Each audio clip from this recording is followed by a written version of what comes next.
right now. OK, more breaking transfer news for you. Busy few days at Manchester United. Benjamin Šeško on his way in, but could there also be outgoings? Daniel Khan is at the club's training ground for us now. Dan, good to see you. What is the latest with Šeško? Any news on his medical? Yeah, afternoon, James. Well, this move feels like it's edging closer and closer to completion. We know Benjamin Šeško is in Manchester undergoing his medical today, and all being well, you would hope that a formal announcement could be in the next 24 hours. This comes after yesterday, Manchester United agreeing a deal with RB Leipzig of an initial fee just over £66 million, and expecting Šeško to, once he's able to put his signature on that final bit of paperwork, to sign a 5-year contract at Manchester United. And look at that firepower they've already added to this transfer window, to this team, with the likes of Bryan Mbeumo, Matheus Cunha already through the doors here at Carrington. It looks like Šeško could be their 4th major signing of this transfer window. And look, if they are able to do it in the next 24 hours, their final pre-season game is tomorrow against Fiorentina at Old Trafford. But you just wonder, if they get it done, could he then be formally presented to the Old Trafford faithful? They have done it in previous years. The likes of Casemiro, Rafa Varane have all had some unveilings like that. They even did it in February with Aidan Heaven and Patrick Dorgu as well. But look, there's still a little bit left to go for Šeško to officially become a Manchester United player. But as things are moving at the moment, expect potentially that to be happening in the next 24 hours. OK, Dan, we wait to see if he is at Old Trafford tomorrow and unveiled as a Manchester United player. What impact could that have on Rasmus Højlund and Alejandro Garnacho as well? Yeah, absolutely, James. I mean, there's going to be inevitable doubts now over Rasmus Højlund's future at Manchester United, with one number 9 coming in and the existing number 9 in Højlund just really struggling for any type of form last season. Although he did score quite a few goals in the Europa League, in the Premier League, just as the whole team did, really struggled for any form and only had 4 goals in the Premier League last season after a promising debut season at United. And we understand Manchester United would consider offers for around £40 million for the Danish striker. Bear in mind they signed him for £72 million just a few years ago from Atalanta. So his future is very much in question. He did say in pre-season, though, in the United States, he wants to stay at Old Trafford. He wants to fight for his place. And Ruben Amorim has also really backed him over the last 6 months or so and really talked about his steady improvement. So look, that is very interesting. We know AC Milan, the Italian giants, are interested in Højlund. So let's see if that interest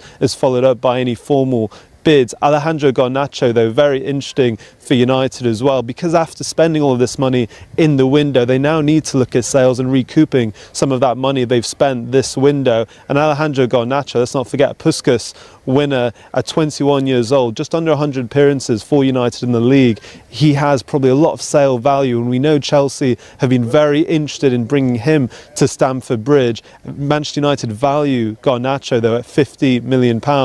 So if you combine, and they are able to sell both for around those estimates, for £90 million between Højlund and Garnacho, that is some pretty impressive business for United if they are able to do that in this window and get the fees that they value those players at. Very much, it feels like still a lot to do for United in terms of sales. We haven't even spoke about the likes of Jadon Sancho, Anthony, Tyrell Malacia, who we know aren't part of the first team picture at Manchester United. So it feels like still a bit of work to do for the likes of Jason Wilcox and Christopher Vervel, the ones really heading Manchester United recruitment in this window. Daniel, don't go anywhere. Thank you very much for now. Mark, Dan mentioned some of the players there that United are looking to arrange exits for. It feels like they've struggled so far, United, when it comes to player departures. Marcus Rashford being the only high-profile one, really, at this moment in time, a loan to Barcelona. Would you expect things to start accelerating now? Clearly, there may have to be a compromise on United's behalf when it comes to fee, and the players potentially when it comes to wages. This is always one of the problems when you give big contracts to players. It always makes the exits a little bit more tricky, because there are only very few clubs in the footballing world that can actually afford these large wages. We know that Marcus Rashford was on in excess of £300,000 a week. he's taken a small pay cut to facilitate that move to Barcelona. And outside of his departure, they've still got these players that are on big wages that they want to try and generate some money for. We know that Real Betis are interested in Anthony off the back of that really successful loan spell last season. However, again, there was a big investment from Manchester United, around £80 million. And again, he's got wages that reflect that, and they can't afford his current wages or the type of transfer fee that Manchester United are looking for. So therefore, that deal's dead in the water at the moment whilst the talks continue. Tyrell Malacia, another player that's not really played a great deal and struggled with injuries.